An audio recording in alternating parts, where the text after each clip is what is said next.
Et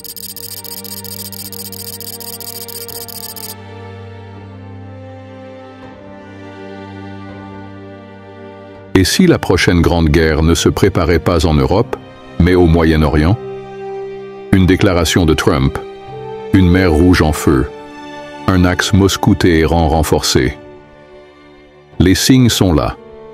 Une crise majeure couve, et personne ne semble prêt. Tout commence le 30 mars 2025.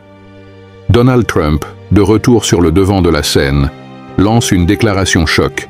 S'il revient au pouvoir, une intervention militaire contre l'Iran est envisageable.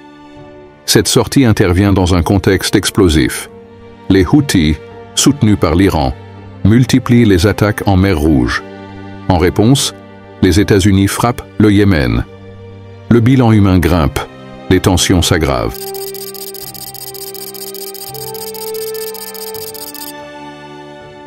Pourquoi Trump cible-t-il autant l'Iran? Pour lui, un Iran nucléaire est une ligne rouge, un danger stratégique mais aussi politique. Il veut restaurer la ligne dure, pression militaire, sanctions économiques et isolement diplomatique. Mais du côté iranien, l'arme nucléaire est une garantie de survie. Téhéran voit dans sa dissuasion l'unique bouclier face aux ambitions américaines, mais cette crise n'est pas seulement bilatérale. Elle s'inscrit dans une recomposition stratégique plus large. La Russie soutient désormais ouvertement l'Iran.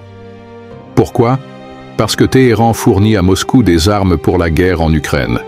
Missiles Fatah, drones Shahed et maintenant des obus d'artillerie. En échange, Moscou protège diplomatiquement son allié. Ce partenariat prend une dimension mondiale.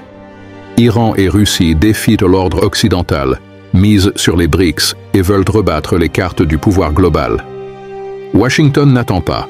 Le déploiement militaire s'intensifie. Porte-avions USS Carl Vinson, bombardier furtif B-2 à Diego Garcia. L'objectif? Montrer que les États-Unis sont prêts à frapper. Trump n'emploie pas seulement des mots, il aligne les moyens.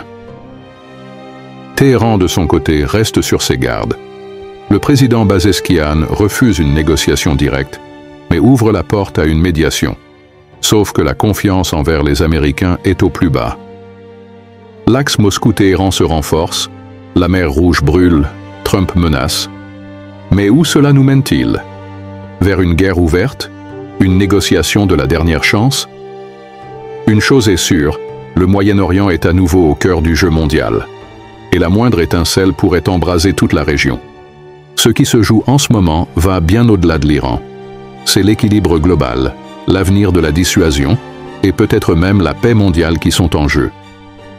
Si cette vidéo t'a aidé à y voir plus clair, abonne-toi, partage-la et active la cloche.